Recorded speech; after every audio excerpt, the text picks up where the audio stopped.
Business in the 217 on the WMAY morning news feed. I'm Greg Bishop, and as we do each and every week, we connect with the Springfield Business Journal publisher, Michelle Ownbey. Michelle, thanks for taking time with us here. Good morning, Greg.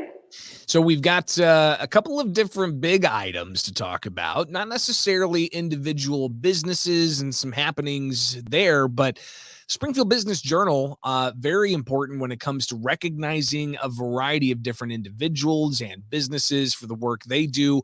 Let's talk about the 15 under 15. Yes, as you said, we kind of pride ourselves on shining a light on some of the small businesses in our community. And, it's always challenging to be a small business when you're working with a limited marketing budget and don't have a lot of ways to get the word out. But particularly the last year and a half, we know has been harder than most for a lot of small businesses. So it's particularly appropriate that we recognize some of them. This is actually the 19th year we've partnered with United Community Bank for this program, and we recognize 15 businesses with 15 or fewer employees. They just have to be located in Sangamon or Morgan County and have been in business at least 2 years. And so the winners are profiled in the issue that comes out today. And of course, we encourage people to read the full profiles, but I'll just toss out a few names. On the cover is Jerk Shop Go.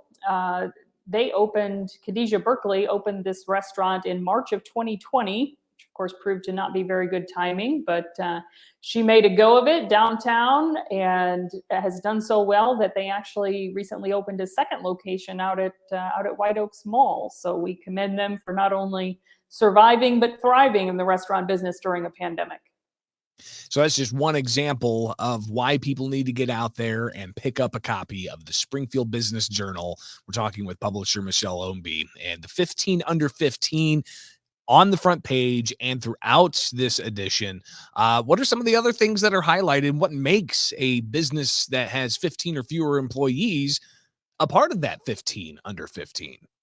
Well, they represent a wide variety of industries, and some of them are longstanding businesses. Some of them are newer, but certainly we look for businesses that are innovative and businesses that go above and beyond in their customer service. We take nominations from all over the community. So sometimes employees nominate their own business. Sometimes it's clients or customers of that business. Another kind of cool one that we recognized this year was Hello Water. Some people may be familiar with that because they've gotten some publicity lately. But Rusty Jones was a graduate of Innovate Springfield and founded Hello Water, which is fiber-infused water. And now they have several different varieties. They've actually partnered with Brandt, another Springfield-based business, on a new line of beverages, but you can find them on the shelves of Walmart, Target, stores nationwide, and they're based right here out of Springfield. It's pretty incredible. And this is just, again, why it's so important. You head out, pick up a copy of the Springfield Business Journal, because you'll learn so much about the different types of businesses that have national reach, global reach, and they're right here in the Springfield area. Michelle Ownbey is the publisher of the Springfield Business Journal with the 15 under 15 out today.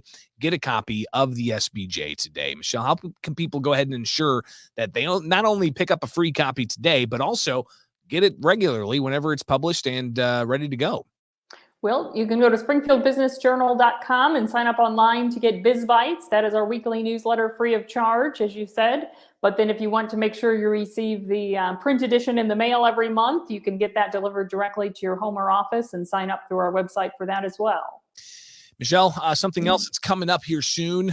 You of course have a very active community here in the Springfield area. They want to be plugged in. They want to know what's going on. We also have a pretty incredible history here in Springfield. So tell us about the Preservation Awards.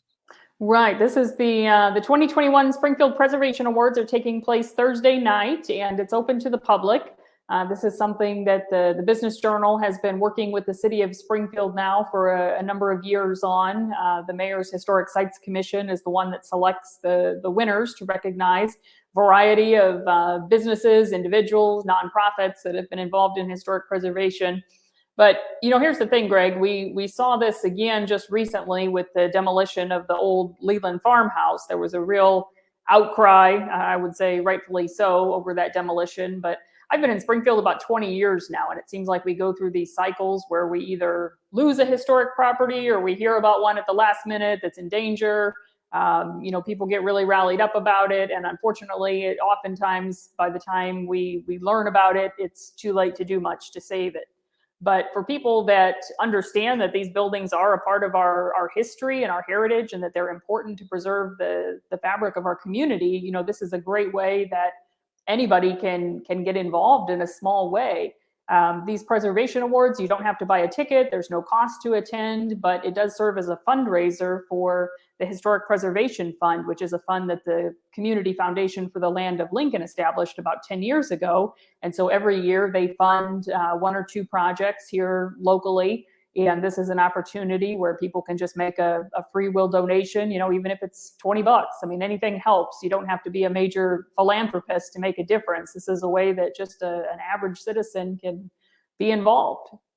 And I think it's also something that you can network with people in the historic community, in the preservation side. And as you said, Michelle, it seems like we go through kind of waves.